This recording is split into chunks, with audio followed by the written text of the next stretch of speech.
Hello बच्चों, आइए इस प्रश्न को देखते हैं। प्रश्न में हमें दिया गया है कि Xe ज़ीनोन के यौगिक के विरेचन में बार्टलेट ने O2 प्लस PtF6- को आधार यौगिक के रूप में लिया क्योंकि, और यहाँ पर हमें भिन्न भिन्न विकल्प दिए गए हैं। तो सबसे पहले हम बात करते हैं प्रश्न से संबंधित मुख्य अवधारणा के विषय में। मुख्य अवधारणा जो कि संबंधित होगी वो यह कि जो जीनोन है, जीनोन के यौगिक के विरेचन, ये हमने उल्टा लिख दिया है, विरेचन से संबंधित, विरेचन से संबंधित होगी बच्चों। अब हम बात करते हैं, देखिए प्रश्न में हमें दिया गया है कि O2 प्लस और PtF6- हमें दिया हुआ है।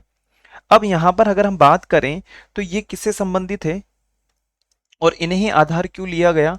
तो अगर हम बात करें तो बार्टलेट ने इनको ही आधार क्यों लिया, तो आधार के पीछे हम यहां पर लिख लेते हैं एक कारण, आधार।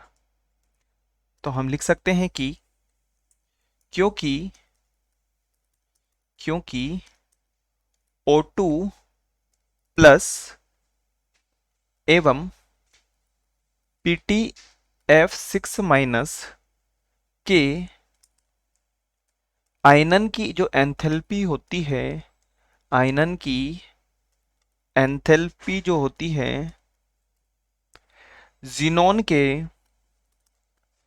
आयनन की एंथैल्पी के लगभग समान होती है, लगभग समान होती है।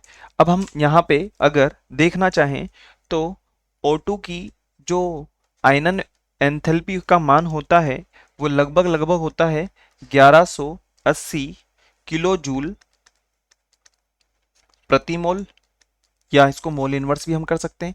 और यदि हम बात करें जीनोन के बारे में तो जीनोन की जो एंथैल्पी का मान होता है, आयनन एंथैल्पी का जो मान होता है वो कितना होता है 1176, लगभग लगभग इसी के ही समान हमें देखने को मिल रहा है मोल।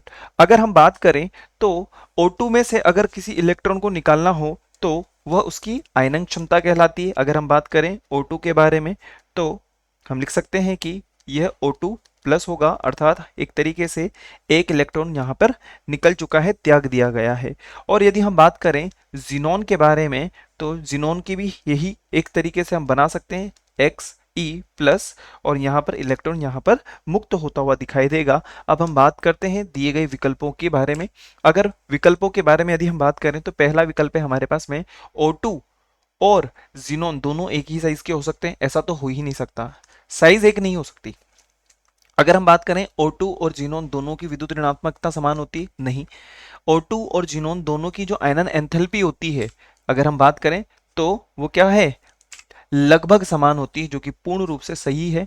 और दोनों गैस हैं ऐसा भी नहीं हो सकता। तो हम कह सकते हैं कि विकल्प विकल्प सी हमारा वांछित उत्तर होगा, क्योंकि यह विकल्प हमारे प्रश्न की मुख्य अवधारणा की पूर्ण रूप से अनुपालना कर रहा है। अतः विकल्प सी हमारा सही उत्तर होगा। आशा है आप इसे अच्छी तरह समझ गए होंगे।